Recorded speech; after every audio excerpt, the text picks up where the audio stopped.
Hey, we made it. Hello. Hi, guys. Hi. Thank you so much for joining us this evening. Really excited to be having this conversation with you guys. We've got some really interesting stories to tell here. I'm really looking forward to getting into that. So, yeah, just for anyone who's watching along, we're going to be. Hey, we made it. Hi, guys. Hi. Guys. Hi. Wow, somebody's got some speakers going there. So we're going to be talking about music creation, the kind of journeys that everybody here has been on as artists, and how you got to where you are now and what that kind of means for you. We're going to talk a little bit about identity and what kind of forming a musical identity is and what that kind of means and how you've gone about doing that for yourselves. So just before we get into that, I'd really love if everybody could just quickly introduce themselves. So we'll start with Kyan. Just tell us a little bit about yourself. Hello, my name is Kyan. I'm a singer-songwriter, producer, and director. I'm here in Cambridge in my home studio, and yeah, that's kind of what you need to know for now. And Jessie. Yep. My name is Jessie. I go by Bad Snacks. I am a producer, beat maker, based out of LA. Currently in the Northwest, though, and I am in a very shiny room right now. And Stoni. Hey, I'm Stoni, music producer from Brooklyn, music technologist, sound designer, and I'm just happy to be here. And Tev'n. Hi, I'm Tev'n, producer, songwriter from London, and yeah, I just love making music. Great. That's it. That's enough. All you need to know. Thanks for that. So to get the conversation started, we'll have a little chat about the gear because it's so important to everything that everybody does, I'm sure. So I'd really like to hear a little bit about the first piece of gear that you've owned, that you picked up, and what you were trying to do with it as well. So we'll start with you again, Kyan, if you don't mind. Not to. Yeah. So I think the first bit of gear, which was like instrumental, was I got this keyboard called the Yamaha DJ-X2 when I was 13, and like so previously to that, I'd only ever had like a tiny little Casio keyboard, which was like monophonic. You can only play one note at a time. Couldn't do anything with, and I like begged my mum for Christmas like to get me this keyboard, which was like £100 and like which is like a lot, tons of money. And yeah, and it changed everything for me because it was like it had like a built-in sequencer, so you could program beats and then play like some chords over the top of it, and that's where I began my journey of trying to write. And I remember I entered this band competition when I was 13, and everyone else was in like full indie bands or like full bands, and I went up just with this keyboard and just that and me singing it, like playing a few beats. So that sort of opened up my whole journey of being a producer and of being a writer as well. So yeah, it changed everything. Nice. So just on that then, could you just tell us a little bit about what you felt you were setting out to achieve with that? So what was it that you saw in that keyboard that you were just like, that's going to get me to where I want to go? I mean, I think it was the ability to layer things. Like, I grew up in Cambridge, which there is music here, but it's not like the music hub of the world. So it was my way of being able to, have more elements than just one musician. And that's kind of why I got into production in the first place, because I wanted to play stuff and I also wanted to sing and I wanted to have rhythms and have other elements in there, which I didn't know any musicians. So for me as like a little kid, it was like a perfect way of kind of getting into production and kind of realizing like, the extent of what I had in my head. So yeah, it was great for that. So you'd say that you set out to create songs rather than, so you didn't start your journey to become like a great player, but more to be a producer of whole pieces of music or something like that. Is that right? Is that fair?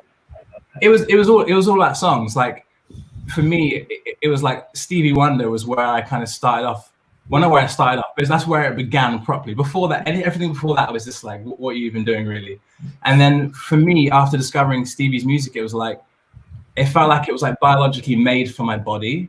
This touched me in such a way where I was like, how can I make music that makes me feel or other people feel this way, you know? And that's all I was trying to do. I was like, how can I play the piano? How can I get the strings coming in? And because, you know, Stevie had pioneered a lot of music technology with sequencers and with synths and things like that, I was trying to do my 13-year-old version of that, I guess.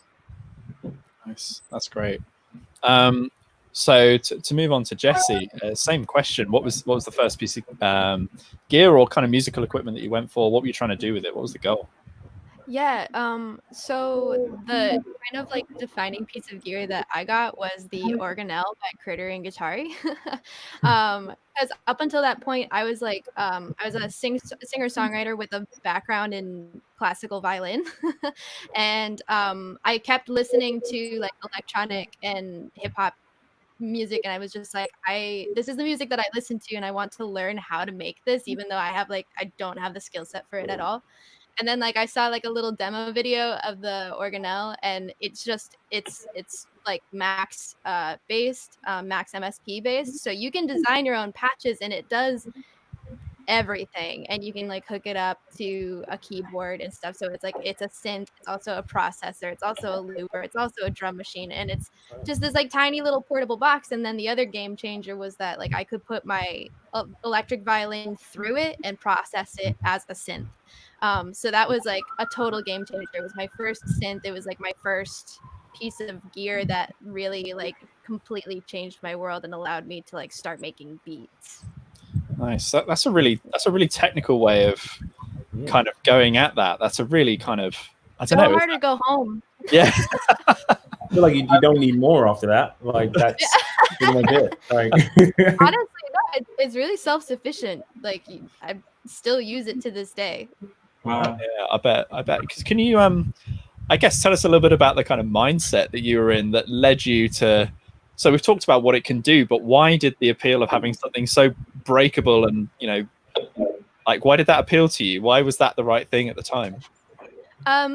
Because like I wanted a synth. I wanted to get into electronic music. I wanted to get into like sound design and drum sequencing, and it was just so overwhelming to me. So the idea of it being compact into one little box just made a lot of sense to me. And then also yeah, now that you're kind of saying it, maybe it is a little bit of a backwards approach, because I got into modular synthesis before I got into like you know, digital audio workstation. So and for some reason, seeing how patches were built from scratch, seeing that signal flow was like brain busting for me. It was like, oh, I understand how to like root things now. How old were you?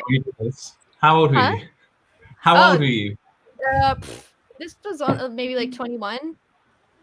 Wow. Okay. Good. I was checking you when. I was like, "Wait a second, you're blowing my mind over here." Yeah, no. I wasn't like a child or anything. Like, no. But it was. I say it was my first piece of gear because it was the first piece of gear that really opened my world into the style of music that I do now. Because up until that point, it was all acoustic. It was all like sing-songwriter, like folk, like violin music. So yeah. Yeah, I totally get that. I totally get that. Stoni, moving swiftly on. First piece of gear. What were you trying to do with it? What was the story there? What was the goal? Okay, my story is a little interesting. I mean, I started off. I was fortunate enough to be someone who worked at like top professional recording studios in New York. So for me, being an assistant engineer, I was exposed to what producers were doing before I even started producing music. You know what I mean? So I was able to see people using MPCs and, you know, all types of keyboards, modular, everything, you name it, I saw it. So I had access to everything before I actually made a decision about what piece of gear I would want to use to start producing. And so I went to a friend of mine's house. His name is Lloyd. And Lloyd was like one of the first dudes like in a neighborhood that had like a studio. So it was like a big deal to go to Lloyd's house, you know? So I get to Lloyd's house and he's got this huge Rottweiler, okay? His dog is bigger than me at this point, right? So I'm standing there and I'm terrified. So he had a keyboard like just laying on the floor. And I was just like, hey, Lloyd, what are you doing with that keyboard? He goes, I don't know. This dog has his hair all over it. And I was just like, hey, bro, can I cop that off of you? And he was like, yeah, go ahead, take it. Because, you know, I can't do anything with it, whatever, whatever. And his junk became, you know, something of value to me. So I got it off of him. I got it home. I opened it up. I vacuumed out all the dog hair that was inside of it. It was like chunks of dog hair in it. And I was just like, what the hell did I just do, right? And so I plug it up, and it was the EPS 16 Plus at the time. And if anybody knows in Sonic's EPS 16 Plus, the minute you plug that thing in, you can fry an egg on it because it got so hot. You know what I mean? And there was no thought process behind it. I was a studio rat. I was a New York kid that wanted to make music, and I figured with the EPS 16 Plus, I could sample piano sounds, I could sample drum sounds, I could do everything and anything I wanted to do with this keyboard. And at the time, I think the samplers, you were able to only filter the high end, not the low end. And I think the EPS had it where you could like filter all the low end and have samples where you can just kind of EQ things differently. And I just spent hours and hours on that thing until I became proficient. My goal was to become proficient in any piece of gear that I had. And that was the only piece of gear I had. So I was going to be like crazy nice with it. And I understood, because I was working in studios, I understood that the guys who were amazing, who were great, they were proficient. They were fast. They understood their tool. They knew what they were doing. And the one thing I always wanted to do is say, okay, any idea I had in my head, anything I wanted to do and create, I'd be able to do it with whatever tool that I had in my hand. So yeah, that was my first piece of gear. And that was the mindset behind that, was just to be really proficient and know what I was doing before I started to create. Yeah, so I guess to kind of play a little bit of that back to you, if I can. Yes. It sounds like the story there is that you lived in this environment that's very we worked in this very kind of musical environment with all this kind of gear around, and you felt like you had something to express, right? You had ideas, you had an idea for what music should kind of sound like. So when it came to choosing hardware, you were just like, I need to know how to use this so that you can get those ideas out more easily. Is that kind of where you're going with that, or what? Why proficiency? Why was that so important? Why what? I'm sorry. Why was the proficiency element so important? Because that's what made you great. You had to know your stuff. You couldn't just walk in somewhere and call yourself a producer and not know what you were doing. Yeah. You know, I was fortunate enough to be exposed to professionals before I started producing. So I knew how they behaved in the studio. I understood the etiquette. I understood what it took to become great, because I was exposed to, you know, I mean, I was in the Hit Factory. I was at Stoni Studios. I wasn't like at, like a home studio. I came up in a professional studio. So my chops, I got my chops. I went from here to now I'm working in my home studio, but I was exposed to all the things that I saw how people became great, and I paid attention, and I was spoiled. I was lucky enough to see, okay, this person's using that gear, or they're using that piece of gear, and they're using that piece of gear. Okay, so once I get my piece, and automatically I understood I have to be really good at what I'm doing. Right, nice. Tev'n, last but not least, same questions. What was the first equipment? What were you trying to do with it? What was the kind of goal there? Well, I guess it's weird because technically, I didn't really have an instrument until so basically when I was about 14, I wanted to like sort of try and make tracks and like beats, and I downloaded a drum sampler, and in my mind I was just like kid, and I thought, oh yeah, it's just drums, and then I can just make beats from that. But it didn't have any drum sounds on it. It just had piano sounds. So I basically ended up teaching myself piano from playing on the computer keyboard, like just the QWERTY keyboard. And it would just be like, how you would type, but instead of typing, I'd be playing like the notes.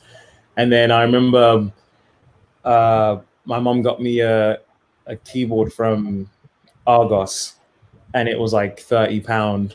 But that was probably the first piece of gear, I guess, that I had, and I played that like every day and would just like write songs on it all the time and like rush back from school. Actually, I used to have like a thing. I would pick up my brother from school and then go to the library, and then like I'd like look for like music books and like learn keys and scales and stuff, and then like go home and then like try and play, like, you know, write down the notes and like try and teach myself like what I was looking at basically in all the books and everything. And that was probably, yeah, so the keyboard was probably my first. I don't even know what, I mean, it was like, it broke after like 4 months.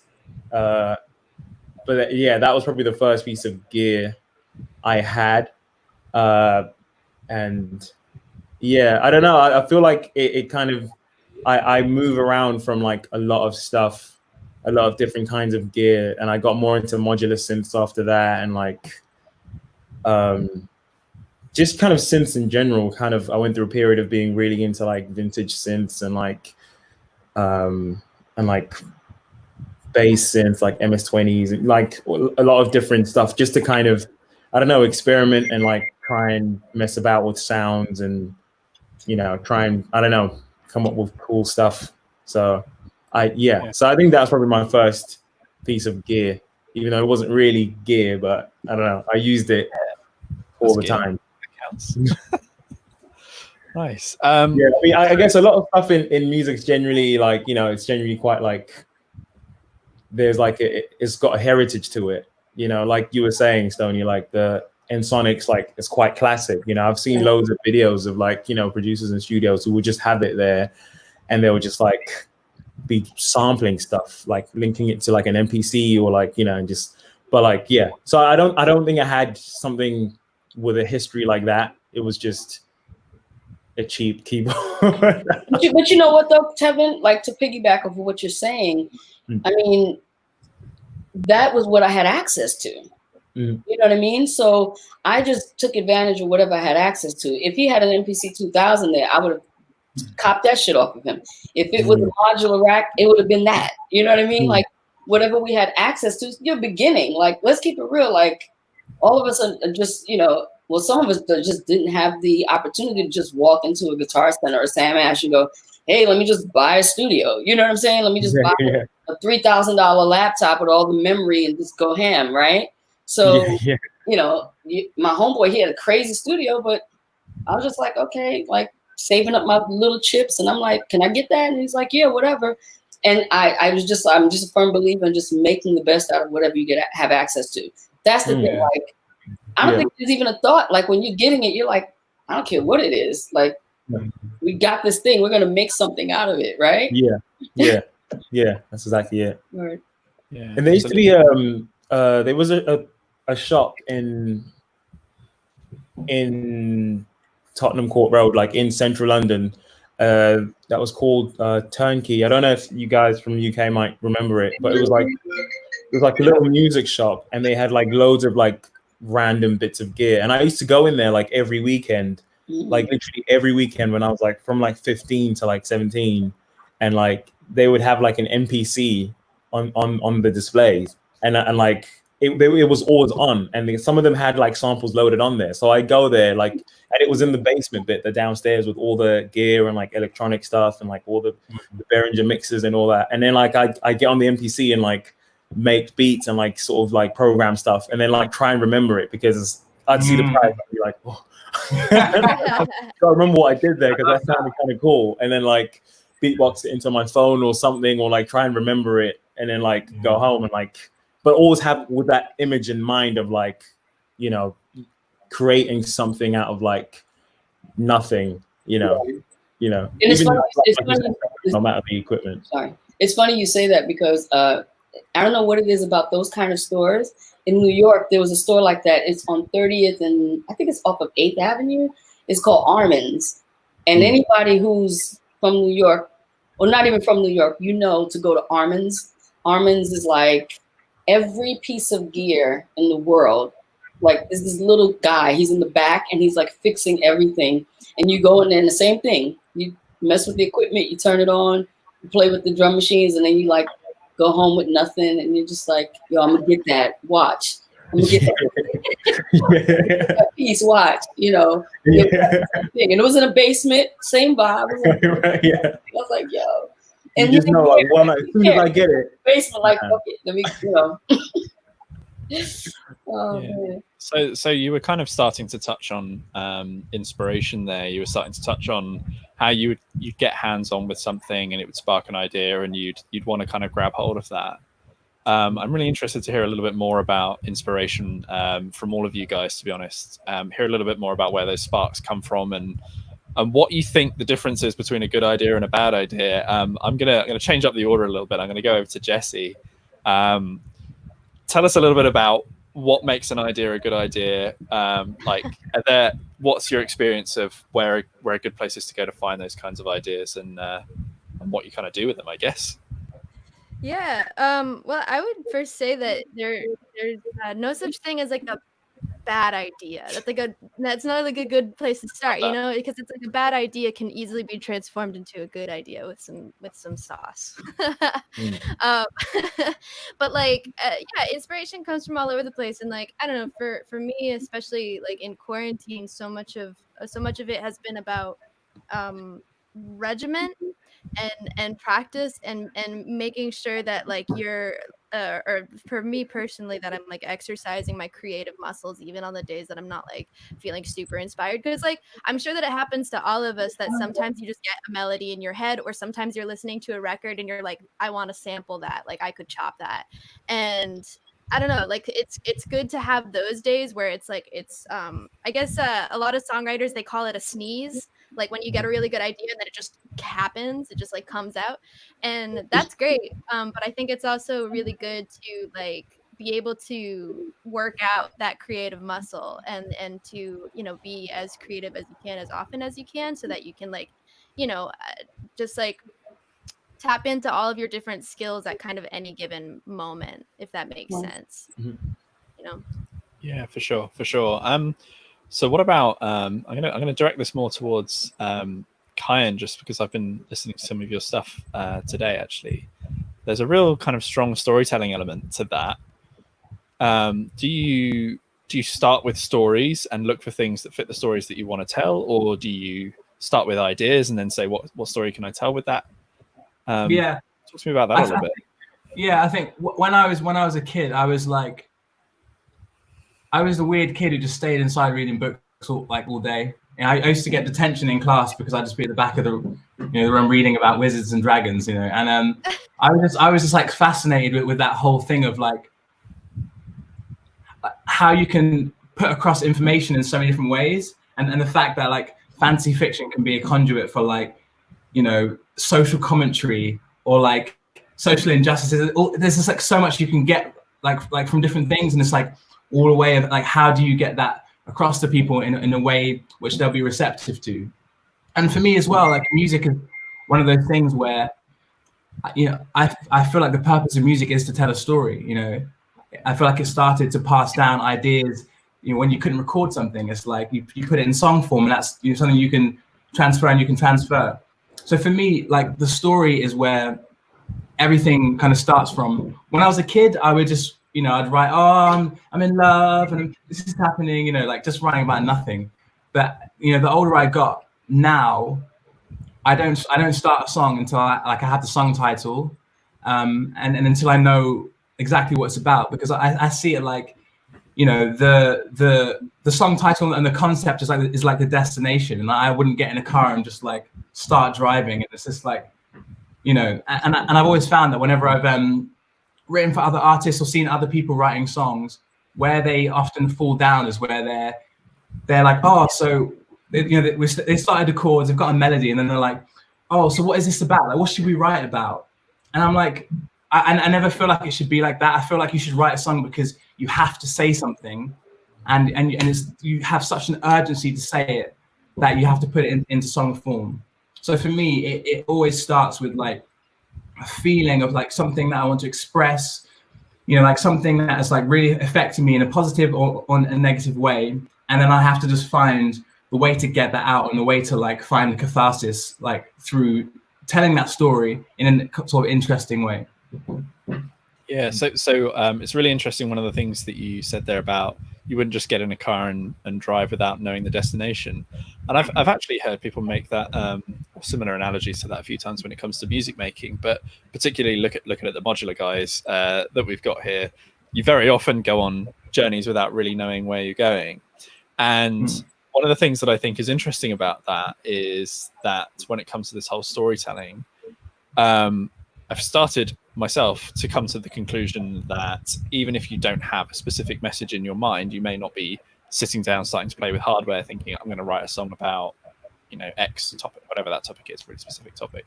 But I think going back to you know, this idea of identity, I think very often while the story may not be one that is something that is topical or something like that, I think there is this sense that a lot of people have of what is right and what is kind of true to ourselves and what is wrong and what isn't true to ourselves if we do kind of embark on one of these kind of jamming journeys. You sit down, you turn the stuff on, you start kind of just making stuff happen, these happy accidents, things like that. I'm interested to hear from, I'm going to throw this over to Stoni. Can you tell us a little bit about what role storytelling plays in your music making and how much of it is just an expression of your own identity? What does that all kind of mean to you, I guess? I mean, I want to piggyback off of what you were saying about intention, and not having a direct idea of what you're going to create, right?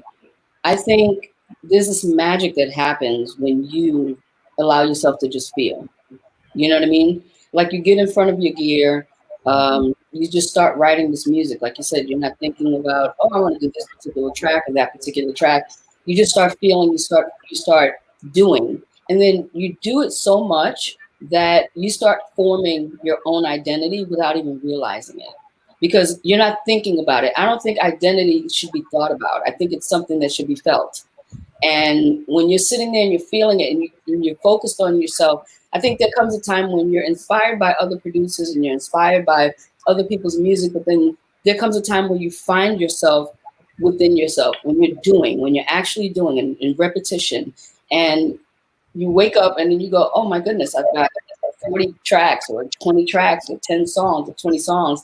And then you listen to it and you start seeing similarities in the fast songs or the slow songs, and you start realizing, whoa, I just created my own vibe. I've got my own thing happening. And then you start doing similar things in different records, even though they're different things, but your identity is in it because you're feeling yourself. You're feeling yourself and you're like in your zone. So yeah, I believe you find your identity and you you know, create your own vibe by just spending a lot of time writing music and just doing. And sometimes you can't overthink this stuff. You have the vibe, you have to feel. Yeah. Just to like clarify what I was saying as well.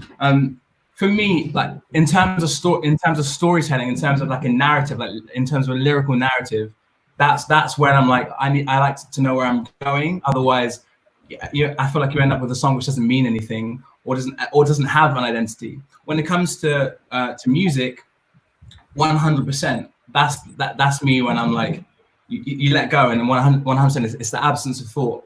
But for me, like particularly, I can't let go until I know that I'm going in. I know I'm going somewhere, and that's my way of being like, okay, it's about this, and then within that space, I'm like that. Then I can let loose. Yeah. Well, I feel that way about writers also. You know, I could write a piece of music and give it to a writer and collaborate with someone, and they write a piece of music that makes me listen to the music differently after the lyrics are on it. And then I go, oh, wow, I felt this, but then now I want to go here because the feeling changes. Once you start adding lyrics to music and you start creating this song, you start creating this soundboard, the story, the direction, and it turns into something completely different than what you even intended. You know what I mean? Because you're following what it's making you feel. With storytelling, I feel like you do also. I feel like you want to say something. You don't want to miss the mark. You know what I mean? You want to make sure that the message is out there. But even in storytelling, sometimes you're sitting there and you're writing and things come out and you go, wow, I didn't know that I felt like this. Where did this come from? You know what I mean? You're just writing and you're just feeling. And It happens organically, but that's subjective. Some people are very regimented. Some people are like, I'm going to write about this. This is going to be this. This is going to be that. Some people work like that. Some people just like, yo, I turn my drum machine on. I'm going to make a banger, and a banger is always going to come out because that's just what it is, right? You know, but some people really need structure. Some people are just like, I'm going to do the piano first, then I'm going to do the hi-hat, then I'm going to do the, you know what I mean? So it's, to me, all of it is dope. Whatever works for you, whatever is your shit, do it. You know what I mean? But I don't think there's one way or, for me, I think everybody should just do whatever works for them to get that and get it out, you know? 100%. I definitely feel that the same. I feel like it's I don't know. I feel like it can be hard to make some of your best music if you're not truly relaxed, and it's hard to be truly relaxed if you don't feel really free. And you know, I've worked with people who went in, you know, with the idea of writing about a certain thing, and they come out with something completely different, and they're like, I didn't even know I was thinking that, you know, but it was something that was in their subconscious. Or, you know, I've had sessions with people who've like cried, you know, because it's such an emotional thing, and they didn't realize that it was something that they wanted to say, but maybe they were scared to say it, or in their mind, because sometimes, you know, you can have a perception of yourself, like this is how I should be, or this is what I should be saying.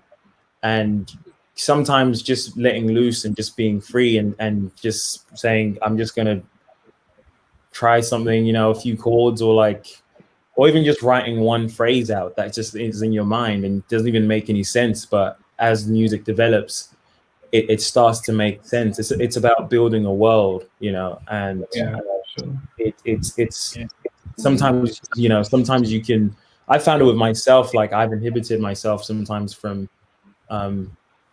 maybe expecting something of myself that it maybe isn't me, you know, like maybe expecting myself to sort of, I don't know, write a certain kind of thing, and maybe trying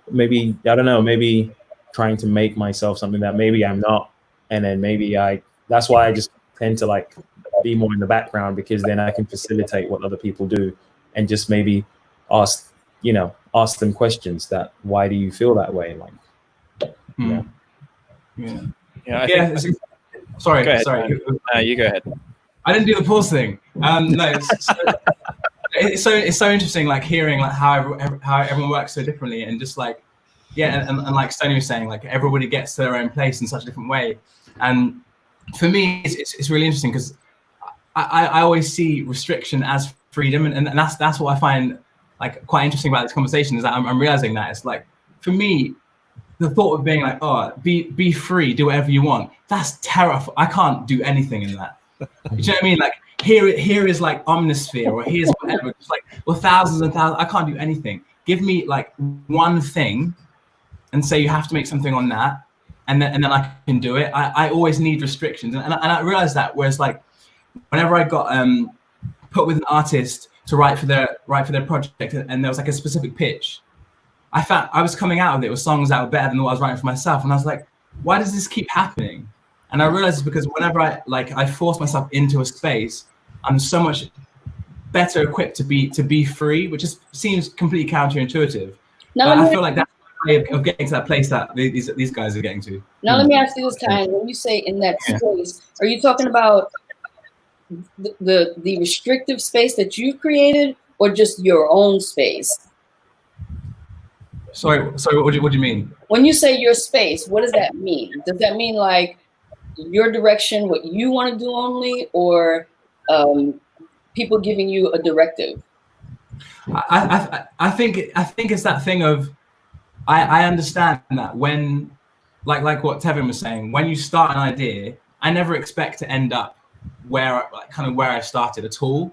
Right. But I think for me, it's more just a way just to get started. So even from like a song for this thing and blah blah blah blah, for me it's my way of letting go, because when I'm like, this is a song for me as an artist, I'm like, okay, in that case, it has to have these lyrics, and it has to feel like this, and this has to happen, and all of a sudden nothing happens.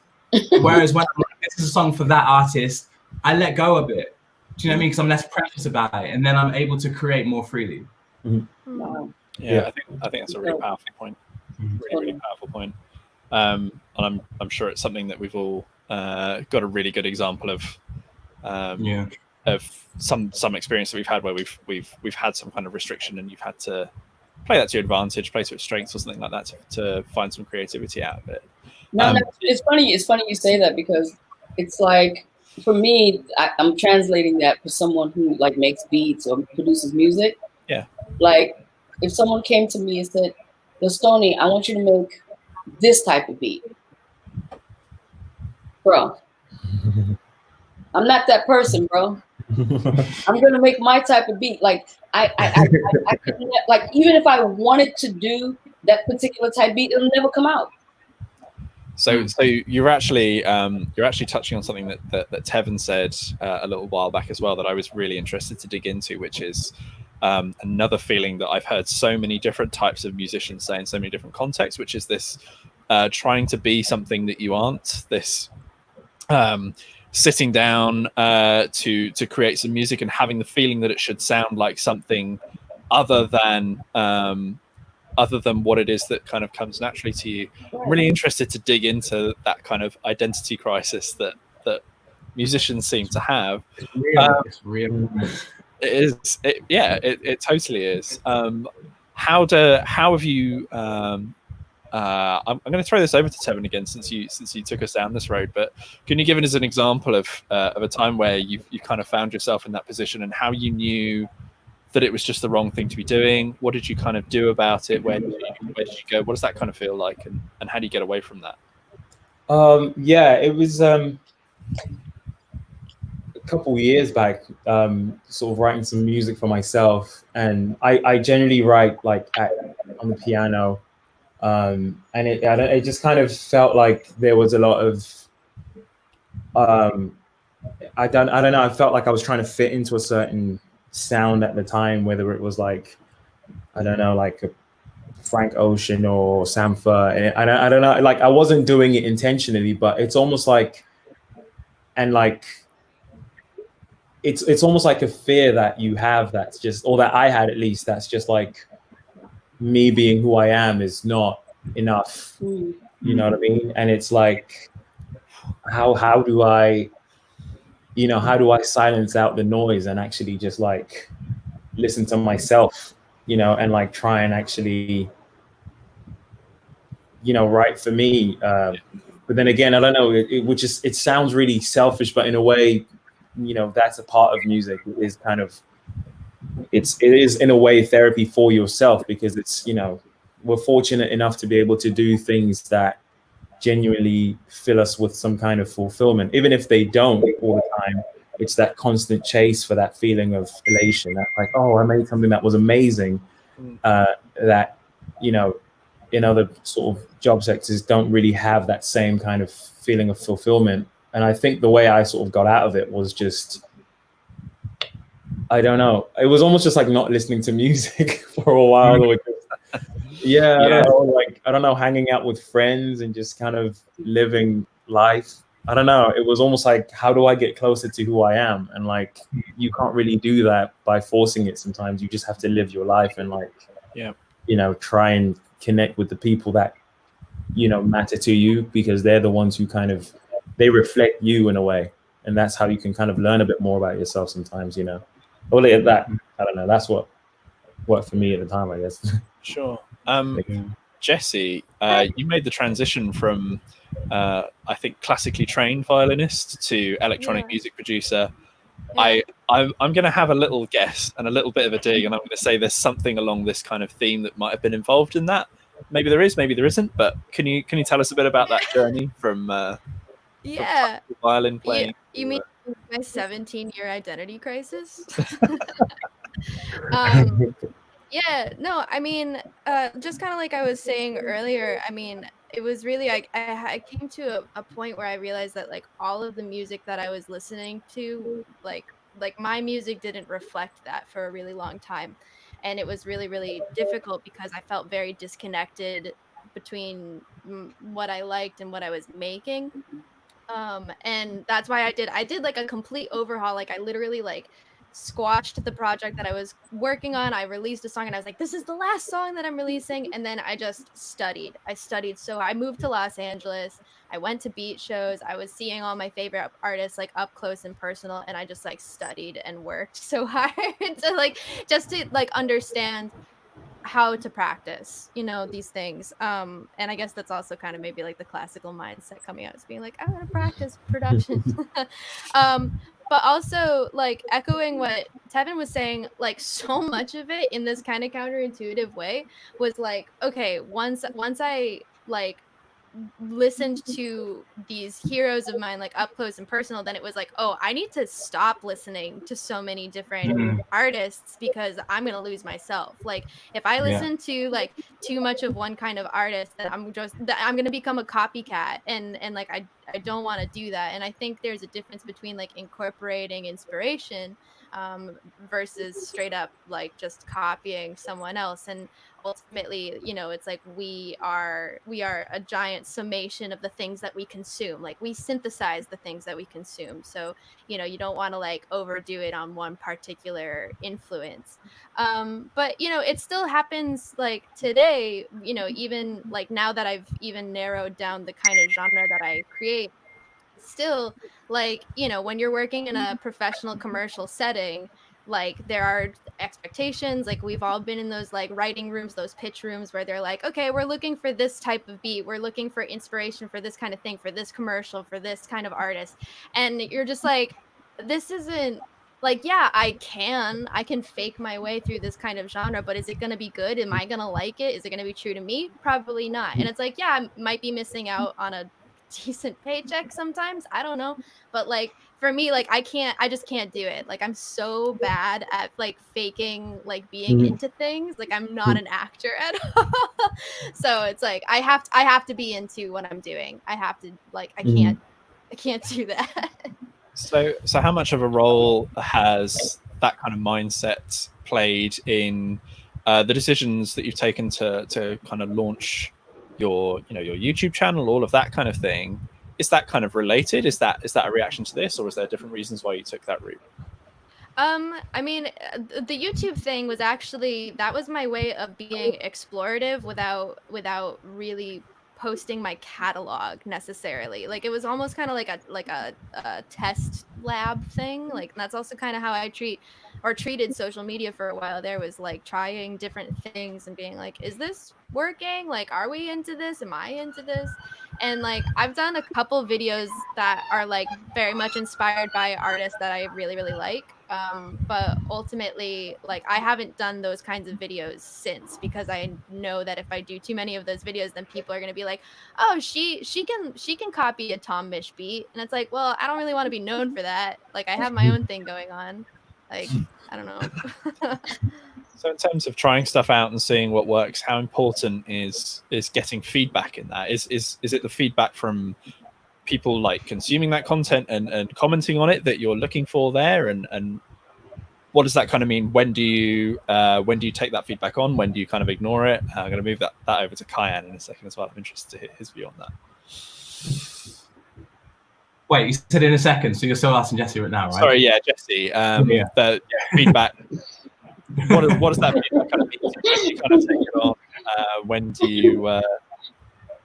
When do you ignore it? How do you choose what to listen to there?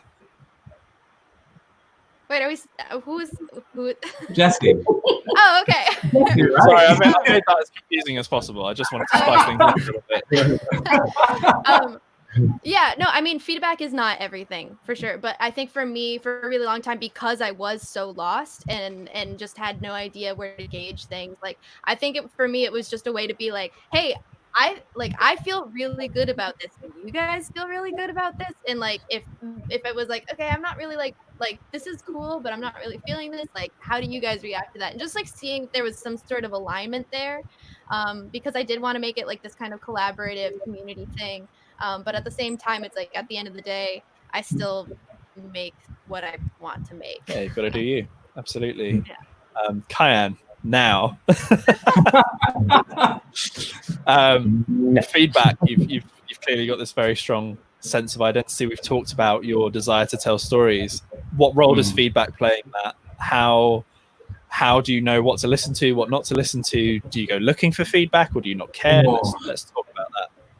It's a difficult one. It's a really difficult one.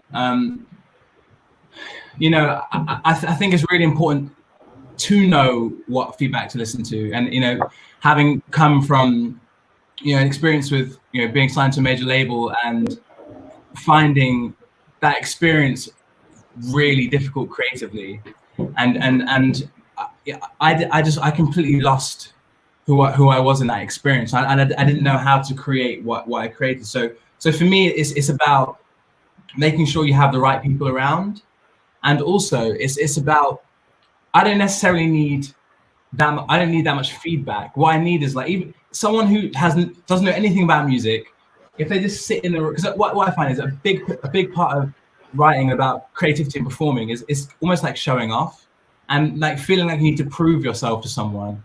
And so in the same way, if I just play something in my room by myself, it'll be okay. But if I'm in front of a crowd, it'll be much better. If I have a friend who's just sat on the sofa, who knows nothing about music, and they just go like, when I do something, you know, or they pull a certain face, like that is enough fuel for me to be like, okay, this is good. Do you know what I mean? And in the same way, what I find is, I'm sure there's something other people might have felt as well, but when you play people your music, I always like watch them like really intently, and I see how they're reacting to it. And as that happens, I'm always like, oh, okay, I need to do this there, that bit needs to change, because I'm reacting to that. So it's a similar sort of thing. Like when you have people in the room, or when you're aware of your audience, even like a tiny little bit in the back of your head, for me, that allows me to kind of create things that are great. But going back to what Tev'n said as well about, this isn't necessarily feedback, but I just wanted to touch on that as well.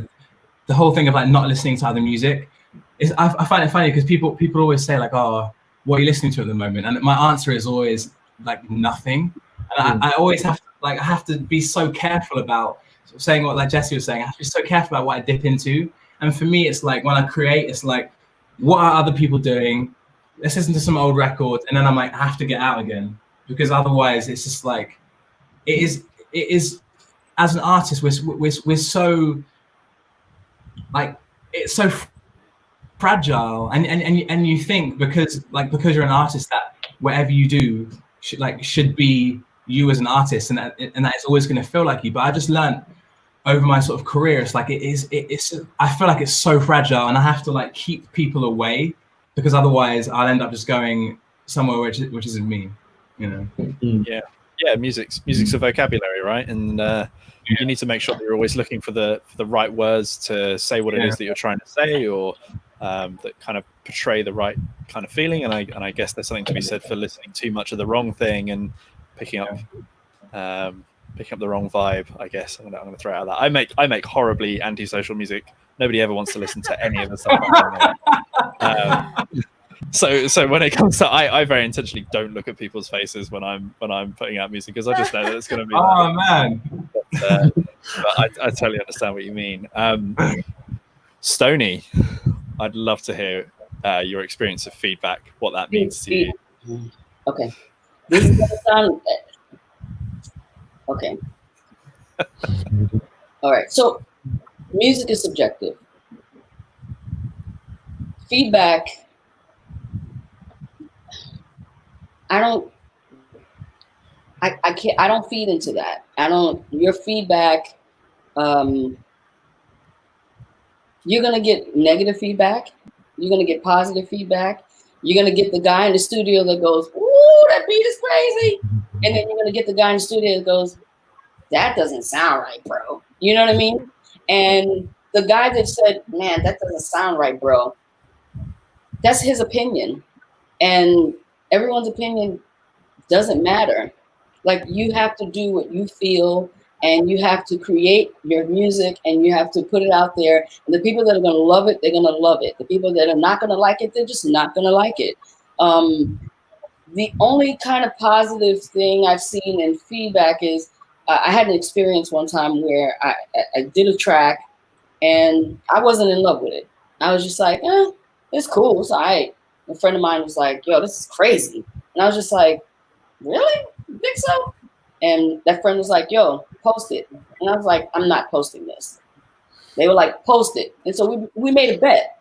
We actually made a bet. And my friend was like, if people love it, you have to pay me this. Right? Because we wanted to see what the feedback would be. And to this day, I think it's the most likes that I got on a post ever. For me, it was just like another joint that I just did, right? It's just another beat. You know what I'm saying? But the feedback from the person that was in the room was good enough feedback that made me share it. You know what I'm saying? So if we're talking about feedback in that way, that's cool. If we're talking about critique, you're going to get all types of critiques. You know what I mean? Just do what you do. Let the world either love it or hate it or whatever. There's something for everybody, right? But I'm still going to be in my creative zone. I'm still going to do whatever it is I do when I create. And, you know, and that's not to say that I'll get in a room with a bunch of other creatives and not listen. I'm going to listen. I'm going to collaborate. I'm going to, I'm going to listen to their opinions. But at the same time, you don't want to like Kyan said, you don't want to lose yourself in too many different, opinions and thoughts and all these things. So, feedback, that's what feedback is for me. You know, it's positive in that way where the people around you have to have good people around you that are going to challenge you and say, hey, let people hear this. You may not like it, but the feedback, it may be different. But again, music is very subjective. And somebody might really not like something, and it's the thing that you actually should be sharing. So, yeah. It's interesting you say that because it made me think of like sometimes, that we overlook as like, creatives and like people who make music, like our own like expectation and like versus our investment in stuff. Mm-hmm. And sometimes we can, invest a lot into something and not realize that is irrelevant outside of our own minds. You know what I mean? So like you might have had an idea that you were like, yo, this track, this is crazy. This is, because you've invested so much mentally, emotionally into it. But outside of here, doesn't matter. Like, no one's in your head. No one cares. Right. But then you might make something that really resonates and you're not really that connected to it, but somehow it connects to people, like think of like, I don't know, like Lil Nas X, Old Town Road. I'm sure he wasn't making that with the intention of like, yo, this is my magnum opus. This is me. Right, like, exactly. Oh, this is crazy. I like this, and a lot of it happens a lot, especially with like really big songs where sometimes there's not that much thought put into it. And like, sometimes that simplicity is what connects because sometimes that's the purest emotion that you have at the time that you're just like, this just feels good. I'm just going to make this feels good. And that good feeling is what resonates. Someone else hears and goes, wow, this is crazy. How did you do it? And you're like, oh, this was like 20 minutes. But here's the thing. How about flip the script and the same mindset that producer had that was so invested in, yo, this track is crazy. You flip the script and you got the producer that's like, oh, this is okay. And then everybody's like, yo, this is dumb. You know what I mean? So, again, feedback, perception, let things flow. Sometimes you have to just let things flow, and you made it. There's a reason why it came out of you and it became whatever it is. So there's a purpose for everything that you do, right? So bells and whistles, whatever, you know what I mean? Like every meal is not going to be a gourmet meal. You know what I'm saying? But you're still going to be fed, right? It's like, you have to look at it that way. And, like I like eating crab legs, somebody else might like eating a burger at McDonald's and somebody's going to go, well, that's better than that. Not really. That's what this person likes. That's what this person likes. It's like, again, it's all subjective. It's about but don't mess yourself up where someone's feedback stops you from being progressive and stops you from moving. Whatever you do, never stop moving. Always move.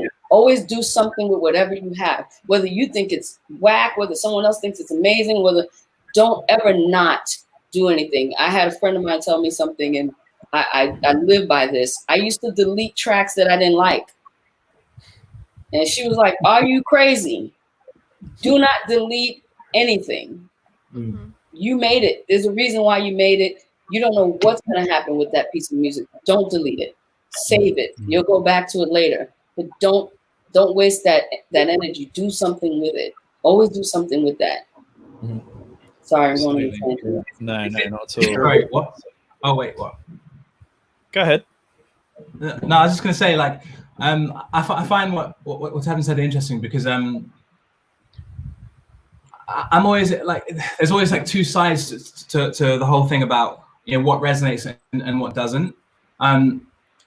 Because on one hand, I'm like, yeah, if lots of people like it, the likelihood it means it's good, kind of. But then at the same time, you know, everyone eats McDonald's, so it's always one of those things that I'm always torn between, because, like, you know, I'll be at, you know, a Stevie Wonder concert, and, you know, I Just Called to Say I Love You comes on, and the whole crowd goes wild, and I'm there like, this is the worst song ever. Like, you know,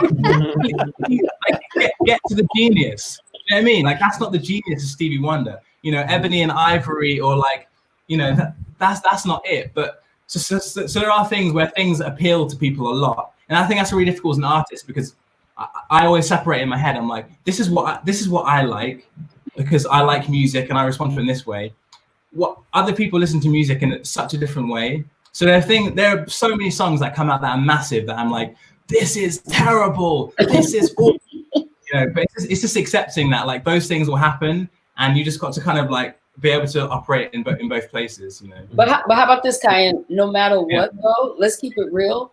All of us in this room, we don't listen to music anymore like the regular consumer. Like, we are never going to hear music the same ever again, because we created it. You know what I'm saying? Like, you know, we're gonna listen. I'm like you. I love Stevie Wonder, and I'm gonna sit there and go, "Did you hear that? Did you hear that little?" Yeah. You know, and somebody's like, "I didn't hear that. What are you talking about?" You know what I mean? So, yeah. At the end of the day, we're always gonna hear music very different than anything. Yeah. Super critical to it. Absolutely. So we got troll in the comment section saying whites invented all audio equipment. You might want to get rid of them. Wow. Oh my God. We do not think that. I just want to be really clear about that. That is not okay. That's not okay. I'm going to get somebody to take care of that, because I can't. I'm looking at a screen that has nothing like this on it at the moment. Looks like he was blocked. Oh, that's crazy. Incredible. Somebody got him. Got him. Oh yeah, there you go. Just got the comments. I have to run now to another meeting. Sure. Thank you so much for your time. Yeah, I guess it's time to wrap up. I had a few more things that I could dig into for sure, but I'm going to let you all go. So thank you so much for joining us. This has been really great. It's been so interesting hearing from you all. I hope this won't be the last time that we get the opportunity to do so. But yeah, in the meantime, thanks again for your time. I hope you all have a great. I know it's past the morning now. It's the afternoon now. So great afternoons, great evenings, and yeah, thanks again. Cheers, guys. Thank you for having us. Nice meeting everybody.